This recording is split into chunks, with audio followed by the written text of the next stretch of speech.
Fellow Kenyans, starting today and now, hereby declare the official start of a countrywide mass action for the following reasons.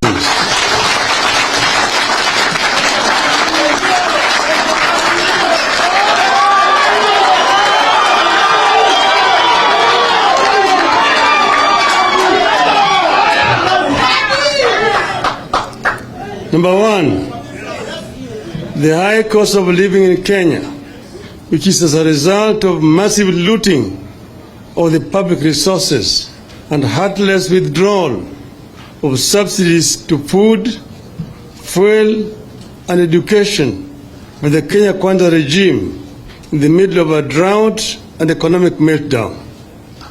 To lower the cost of living and to restore the dignity of our people, Mr. Ruto must go.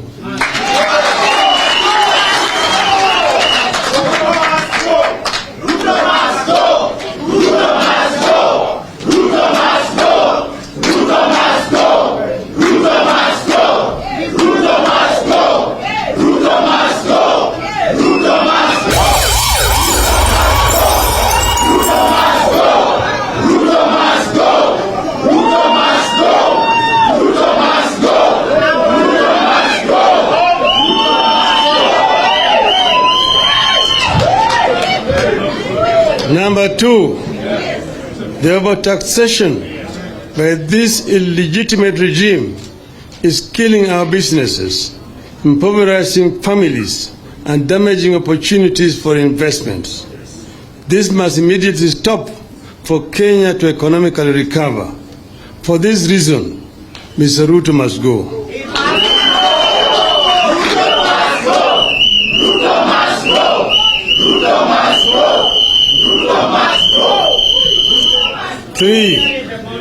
Three, the importation of genetically modified organisms, GMOs, by Ruto and company is a scheme to destroy the country's food basket and to make Kenyans slaves to the American multinationals while enriching his cronies.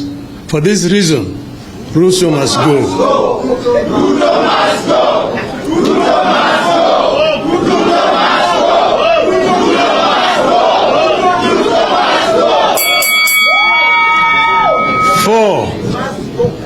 Four, the attempt by Kenya Kwanza regime to single-handedly reconstitute the Independent Electoral and Boundaries Commission by forming a William Ruto Electoral Commission is a reckless misadventure that is intended to wreck this country. The IEBC selection panel is a puppet of Ruto, of Mr. Ruto clique that intends to create 7 Chebukatis who will aid him in stealing the 2027 general elections. For this reason, Ruto must go. Ruto must go. Ruto must go. Ruto must go. 6. The victimization of commissioners Masit, Cheraira, Nyangaya, and Wanderi for standing with the truth against Chebukati and his cabal in an electoral theft and their removal from office through a kangaroo tribunal was actually meant to create a William Ruto IBC. For this reason, Ruto must go.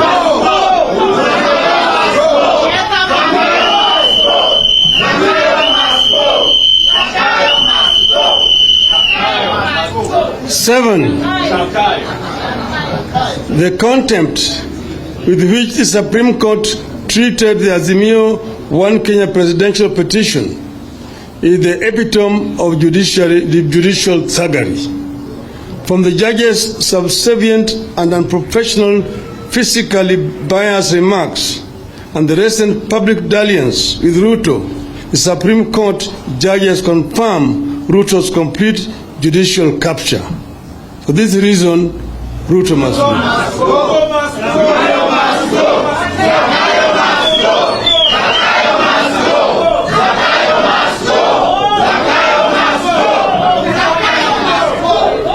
Eight, the accumulation of all powers, legislative, executive, and judiciary by Ruto, the perfect definition of tyranny and dictatorship. Ruto is buying the legislature, influencing the Supreme Court, and the sole executive decision maker. This is a dangerous dictator that must not be allowed even a single extra minute in public office. For this reason, Ruto must go. 9. In the history of Kenya, it is the first time our country is facing a two-tribe regime. An exclusive one-tribe regime in Rwanda resorted to genocide. In 2007-08, the security forces were unable to control the violence in the Rift Valley simply because of a one-sided security force. Kenya Kwanza is a one-sided illegitimate regime that is planting seeds of ethnic hegemony for a future genocide in Kenya. Only 2 communities are getting appointed to public service. For this reason, Ruto must go.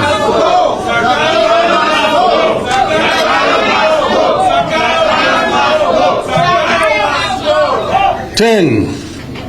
The creation of unnecessary and unconstitutional offices in the public service, including those of their spouses, daughters, and sons, at the expense of an already overburdened public and an empty exchequer, is a cruel ploy by Ruto to reward his cronies as he continues to loot the public resources through proxies. For this reason, Ruto must go.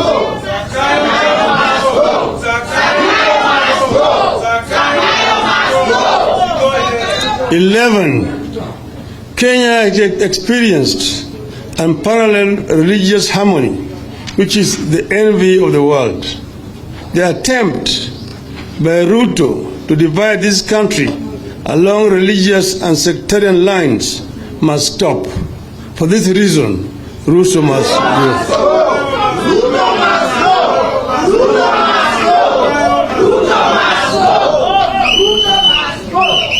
12. The tribalization and ethnicization of our civil service by this illegitimate regime through targeted sacking and firing of legitimate public appointments is a career killer and a recipe for future genocide.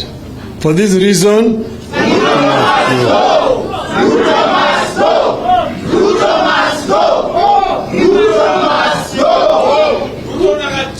13. Even though the case was stopped, the murder of the ICC witnesses did not and cannot relieve anyone of responsibility for crimes against humanity.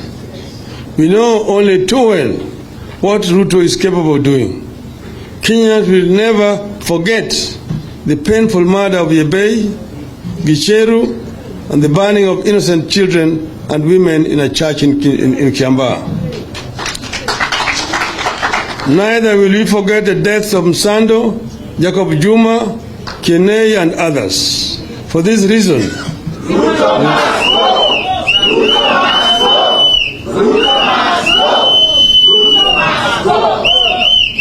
14. The grabbing of public land in Ruai, section of Ngong Forest, parts of Eldoret Municipality, parts of Langata Primary, Mr. Muteshi's farm, and many other public utilities can no longer be tolerated by Kenyans. And for this reason, 15. According to the public records, Mr. Gachagua, who was the district officer 1 in Laikipia, was summarily dismissed from office on the 30th of July, 1997 for gross misconduct, desertion of duty, and reported mismanagement of relief food for Laikipia district.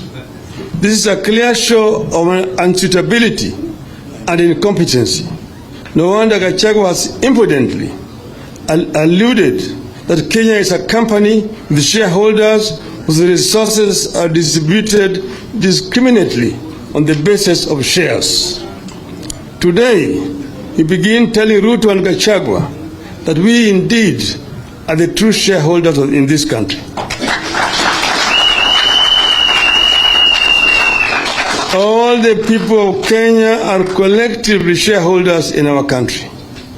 We begin telling Ruto and Gachagua that we understand that a caring government cannot emerge from an illegitimate regime like Kenya Kwanza. We begin telling Ruto and Gachagua that we have no more patience with an illegitimate regime that is too mean-spirited and too incompetent to deploy resources for an all-out war on poverty and suffering of our people. We have no more patience for an illegitimate regime of hypocrites and fake humanitarianism. We begin telling Ruto and Gachagua that we can't keep living on false promises. We begin telling Ruto and Gachagua our clear understanding that when we keep taking painkillers long enough, they will cease killing the pain. And that is when the real pain will begin. Kenya is ripe for a people's movement for the defense of democracy.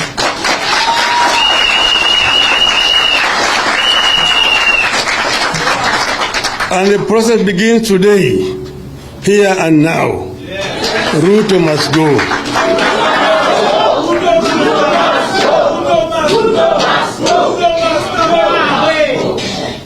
We launch a campaign of defiance of peaceful picketing, peaceful protests, boycotts, strikes, disobedience, peaceful petitions, peaceful sit-ins, and peaceful demonstrations, and it begins today and now.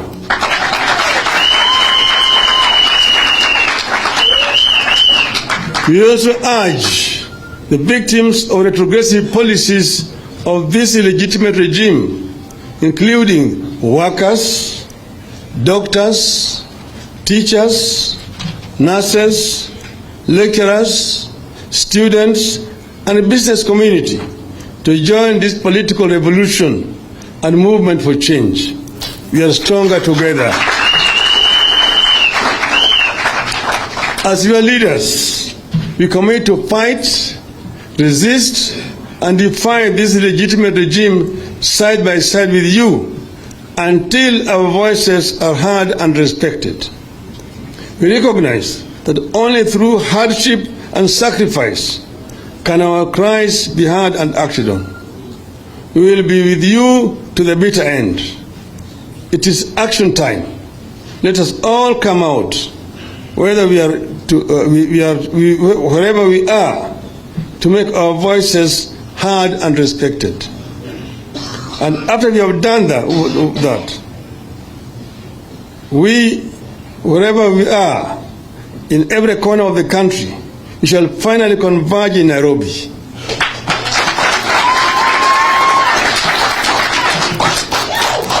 Take note that on the 20th of March 2023, you have a date with destiny in Nairobi. I repeat, take note that on 20th March of 2023, we have a date with destiny in Nairobi.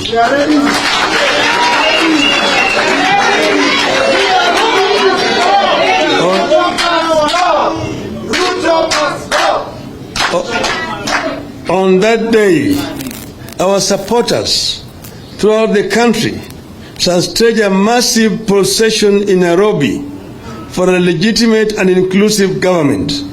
Save that date. We thank you and let the action begin. The movement for the defense of democracy has now started.